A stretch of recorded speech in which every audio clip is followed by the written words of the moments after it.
হুট করে আজকে চকবাজার থেকে আমি বাংলা বাজার উদ্দেশ্যে রওনা দিছিলাম, বুঝছো নি? আওয়ার পরে জামাল পয়েন্টের নয়া দেই রাস্তার যে অবস্থা, যে অটোর ভিতরে একটা লোক আছিল, লোকটা সুন্দর হয়ে নাইমা গেছে, বুঝছো নি? এমন ঠেন্না খাইছে। খাবার পরে আর কি করবো, রাস্তার দিকে চাইয়া দেই, এটা এর মতো সুন্দর ইন্ডিয়ান রাস্তা হইছে যে একবার বলার বাহিরে।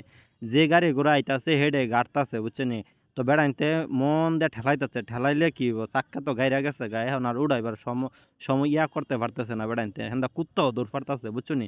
আমি ক্যামেরা লইয়া খাড়াইছি, খাড়ানির পরে ২-৩টা ভিডিও শুট লইলাম আরকি।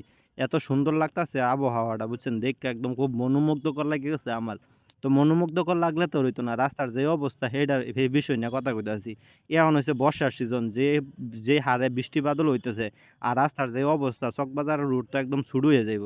এখন জামাল ফ্রন্টে থেকে বাংলা বাজার আইবো, আবার চকবাজার থেকে হাইট্যা আইয়া জামাল ফ্রন্টে থেকে গাড়ি তুলন লাগবো, রাস্তার যে অবস্থা। তো রাস্তার অবস্থা এরকম হওয়ার কথা না। ফাঁকা হইছে কিছুদিন আগে। যদি এইটুকু জায়গাখানি যদি ফাঁকা হয়ে যাইত তে আর এত সমস্যা হইল না। যার ফলে যে আজকে মানুষ এত ভোগান্তিতে ভুগতাছে। বাংলা বাজার থেকে চকবাজার যাওয়ার সময় অটো গাড়িগুলা বেশি অংশ গাইরা যাইতাছে, আটকে যাইতাছে। সবাই ঠেলা-ঠুলা দেন থেকে গাড়িগুলা তুলতাছে। দেখেন অবস্থা। মোটরসাইকেলের কথা কইলে তো আর না কইলেই না। মোটরসাইকেল আইতাছে, সুন্দর হয়ে ফরতাছে, কাইতে হয়ে চিত হয়ে ফরতাছে, বুঝছেন নি? প্যাসেঞ্জার যারা আছিল এরা বইরা সইরা একবার লুডুর-বুডুর। তো আমি আর কি করবো, আমি যাওয়ার সময় ক্যামেরাটা ওপেন করে রাস্তার যে অবস্থা আসলে এইগুলা একটু ধইরা তুললাম। তো ভাবলাম আপনারাই কইেন যে আসলে রাস্তাটা কতটুকু জরুরি আমরা ঠিক করার লাগিয়া।